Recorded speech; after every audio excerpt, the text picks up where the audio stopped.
So, who can be a minute counselor? Well, it could be you, it could be me, it could be just about anybody. Beauty of this is that if we were to license every minute counselor out there, we would have to license just about everybody. Because the minute counselor is someone that holds a key or the solution for a particular problem, a particular situation. And the person that holds that key is not necessarily someone that went to Harvard University. It's not necessarily someone that went to any particular uh, educational system, but it could be people that just acquire experience, knowledge in a particular area, a specific area of knowledge and understanding. Whoever that person is, that person can and will be the minute counselor. Uh, Sometimes we take people for granted.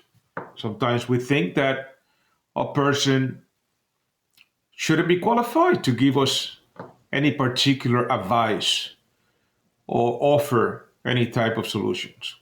What I discover, however, is that I have received solutions and advice even from children and the youth. But they do have quite a lot of wisdom sometimes. And we basically take them for granted as if they have no idea what they're talking about. Sometimes you may find it that someone could give you some advice in dealing with your children, and you may turn around and says, "But you don't have children of your own. How could you give me advice?" Has nothing to do with that particular experience, but it's sometimes the experience of being a child yourself. You see, a child knows what would be best sometimes for themselves in the relationship with the parents. So they can, at sometimes, provide solutions to parents that are looking for a solution in dealing with their own child. Sometimes another child may be perfect to provide such a solution. Here's one statement that's very important. It says, people from all walks of life hold wisdom. Let me repeat that for you. People from all walks of life hold wisdom. Too often, we forget to listen. So sometimes the answer to your problem and to your situation is right in front of you. And it may be that person that you do not value that person's advice, and yet that is the person that may be holding the key to your future by providing you with a piece of information that you need. Let me give you the case of John, a friend of mine, going back to the 1990s. I was working for a governmental agency, and I was in charge of major improvements and maintenance and construction. And in order for me to get my job done correctly and be efficient in what I was doing, I needed something very important. I needed resources, I needed people, I needed contacts, I needed contractors of all kinds. And one of those persons was John. John was a salesman who provided me with all kind of industrial material and parts and tools and anything that I needed to make my job so much easier. If I needed something to be designed and made from scratch, I will call John and say, can you do this for me? And John will come and basically take care of it. It was wonderful working with him.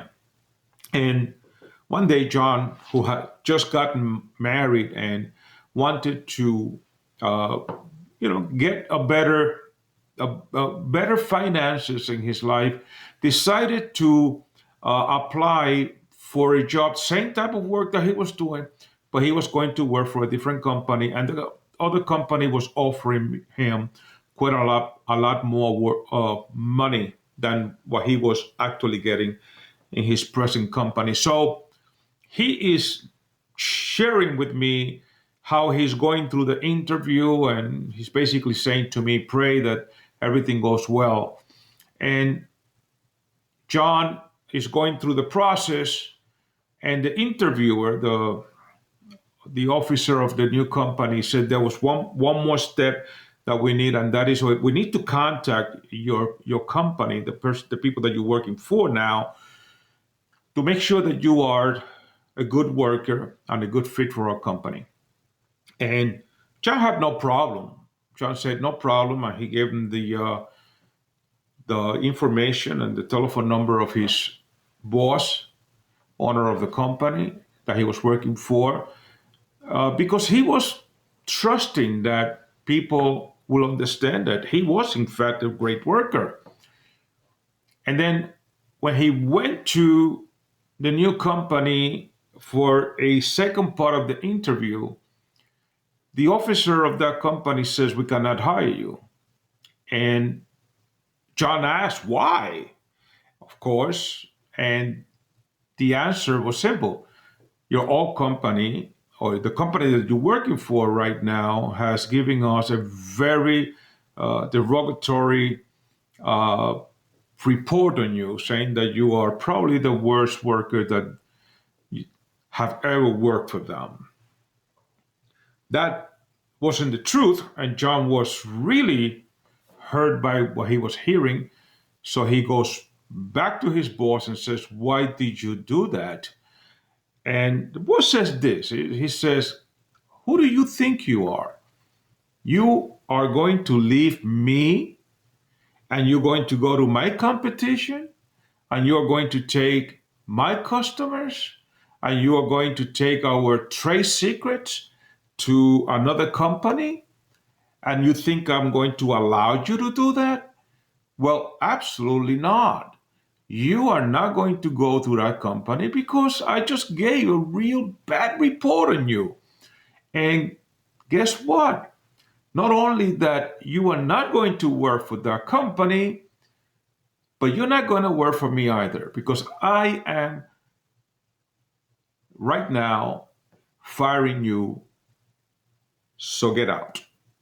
And that was a real bad situation in which John was found himself, and he came to my office, and he came to my office crying. His whole life, according to him, was over. The company that he wanted to work for doesn't want him. The company that he was working for just let go of him, and promising to provide a real bad report so that his life will be over and completely destroyed. If there is any question, if there is evil in this world, well, yes, there is evil in this world. And this man was actually the the recipient of the evil that was perpetrated on him. He received that evil because someone wanted to do that to him with ill intentions. As he came to my office crying and telling me that sad story, I decided to go through a number of questions, and I asked him to compose himself. I said, compose yourself. I'm going to ask you several questions, And according to the answers that you give me, I'm going to give you some advice if you don't mind. And he says, okay. And I said,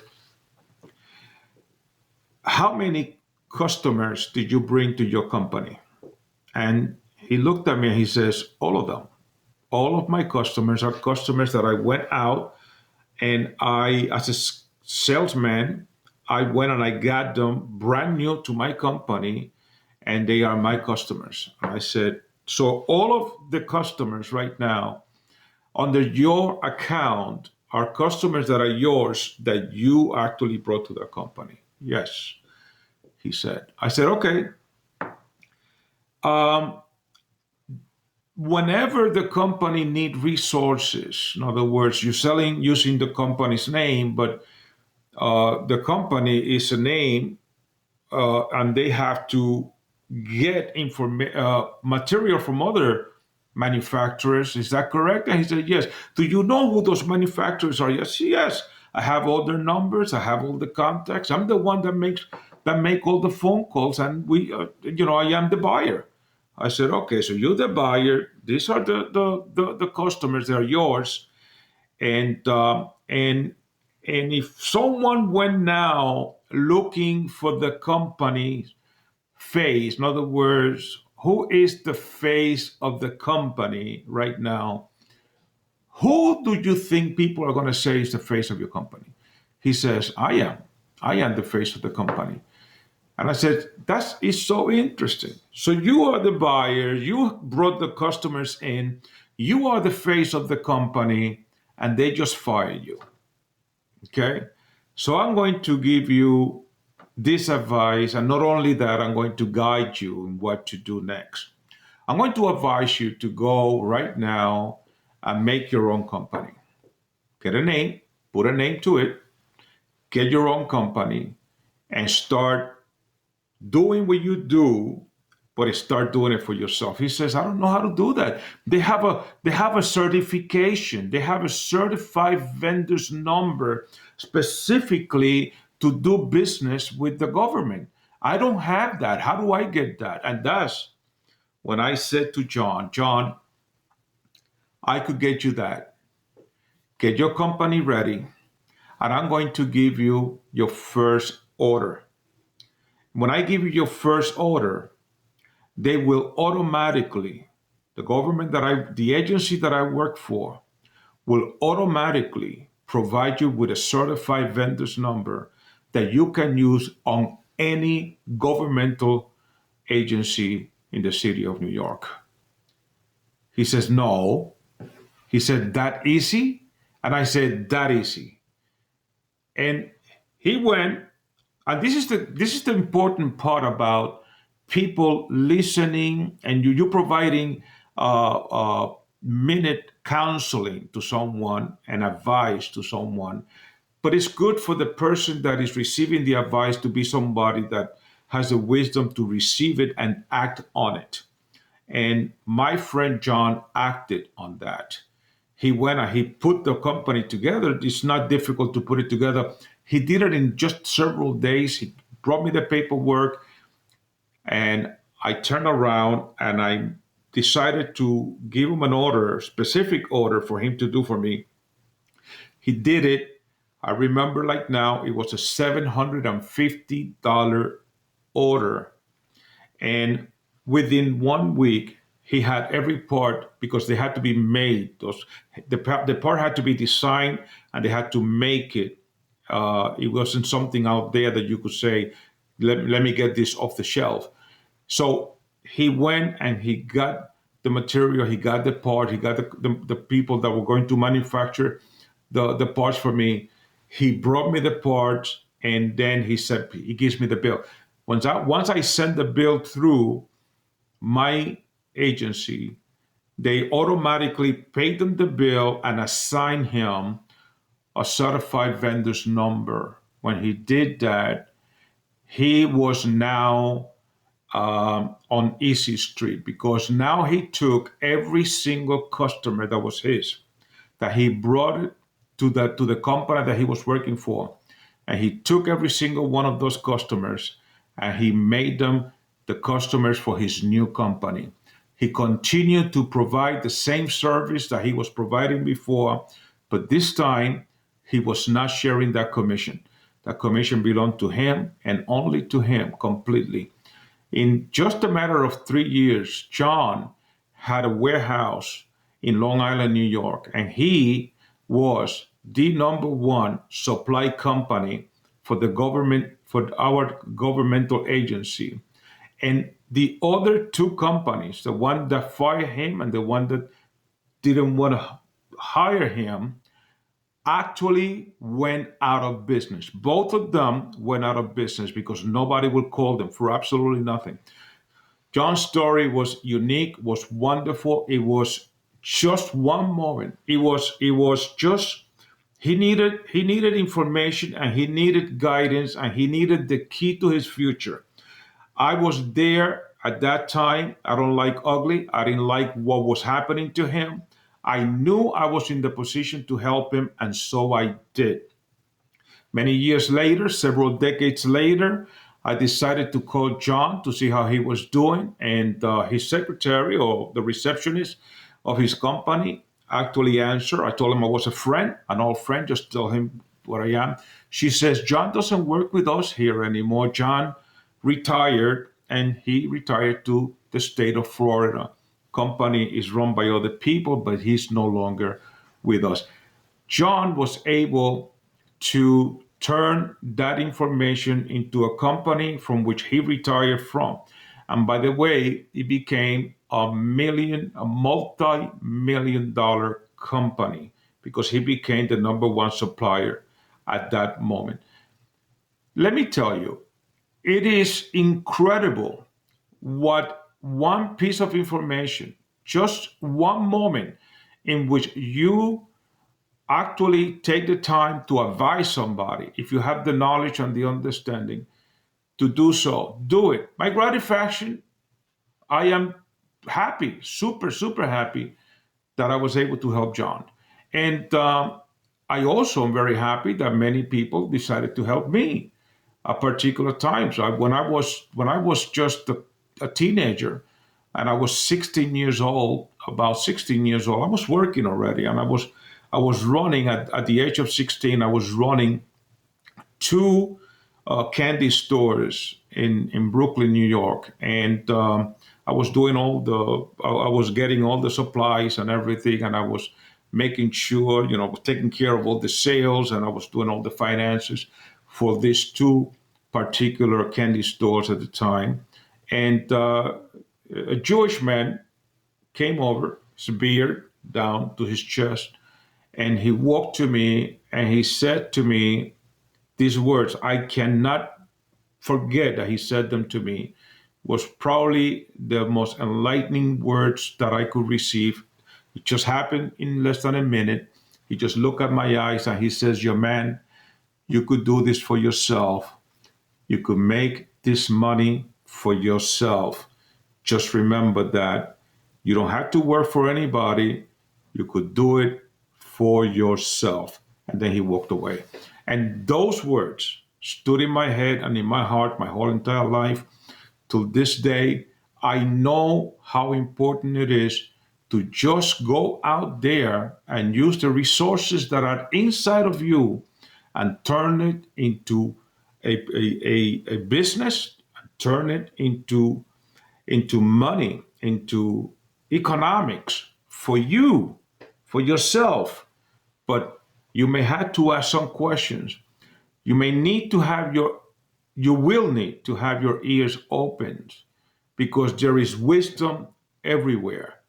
And if your eyes are open and your ears are open, the person that you least expect, that minute counselor, is going to come up to you with the key to your future. Thank you for listening. Stay tuned.